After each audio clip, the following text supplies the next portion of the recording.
de Lille. Exemple. Exige une enquête secrète qui aurait même été menée par la PJ de Lille.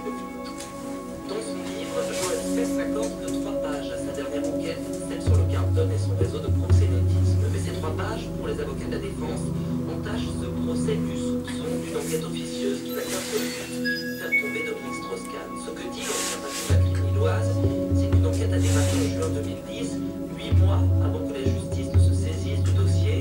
C'est scandaleux pour Olivier Bru, avocat de l'ancien commissaire Lagarde prévu dans l'affaire du Carlton. Le témoignage de ce commissaire de police atteste de ce qu'il a désigné l'enquête en juin 2010, de ce qu'il a suivi les investigations.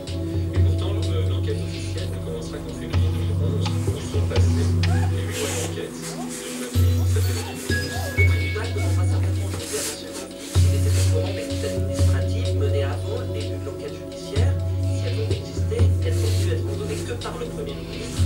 Quel intérêt avait le gouvernement Nicolas Sarkozy à s'intéresser à une simple affaire de proxénétisme? Une seule réponse pour les avocats de la défense, c'est que le nom de DSK est déjà apparu. Officiellement pourtant, ce n'est qu'en mai 2011 que l'ancien patron du FMI apparaît dans le dossier. À Lille, Delphine